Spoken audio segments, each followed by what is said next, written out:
તો શું કે મિત્રો મોજમાં ને આજે તો આપણે ડુમિયાણી વહી ગયા હતા લગ્નમાં, કારણ કે ફઈના લગ્ન હતા તો ડુમિયાણી જવાનું હતું. પછી તો રસ્તામાં ગાડી ઉભી રાખીને ચા પાણી પી લીધા. જોવા કઈક મસ્ત મજાનું તાપણું હે ભેગું. પછી તો ડુમિયાણી પહોંચીને હુઈ ગયા અને સવારે ઉઠીને જોયું તો કુણાલભાઈ ચા પીતા હતા, જયદીપભાઈ ને લક્ષુ ને કરણ ને હાથે ચા પીતા હતા. પછી મેં કીધું લાવો હું થોડોક ચા પી લો. પછી તો મેં ચાનો કોડો ચડાવી લીધો, હાલો પીવા. પછી કેતા નહીં કે અમને કીધું નહીં. પછી તો 10 વાગ્યાની આસપાસ ઈકામાં બેસીને અમે વહી ગયા હતા નદી તરફ. અને આ જોવા હાથે કેવા પાણા નાખે. મને તો એવું લાગે જાણે આ નદીમાં પાણા નાખીને નદી બુરી દેવાના હોય એવી રીતે પાણા નાખે, જોવો તો ખરી. પછી તો નદીની બાજુમાં એક આંબલી હતી એટલે આપડા ભત્રીજા ભાણેજ ને હાથે ગાંડા થઈ ગયા કાયતરા ખાવા માટે. જો કેવી હોટિયું મારે. પછી તો થોડીક રસમો હતી એમાં આપણે જોઈન્ટ થઈ ગયા. ધેન આપણે નીકળી ગયા પોરબંદર જવા માટે વાયણું જમવા માટે. જો આપણો પર્સનલ બોલેરો લઈને જાય છે આપણે તો હંધાઈ. આ લીકોર તમે દુમિયાણી ને લીકોર આવશો એટલે તમને ડુંગરો તો જોવા જડવાના જ છે, કારણ કે ગિરનારની આજુબાજુમાં જ છે. આ વધારે કઈ ચાબા થતા નહીં. જો તમે સીસીટીવી કેમેરાની નીચે જ છો.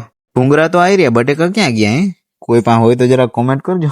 રસ્તામાં આવી ગયું તો કોલગેટ, સોરી ટોલગેટ. ધેન રખડતા ભાટકતા આપણે પહોંચી ગયા પોરબંદર. અને અહીંનું ડેકોરેશન પણ એવું મસ્ત હતું. હંધાઈ પછી બેસી ગયા ખુરચી ઉપર ને અડધા નીચે ને એમ. પછી તો જમવાનું તૈયાર હતું એટલે આપણે હંધાઈ જમી લીધું. હાલો જમવા. પછી કેતા ને અમને કીધું નહીં એમ.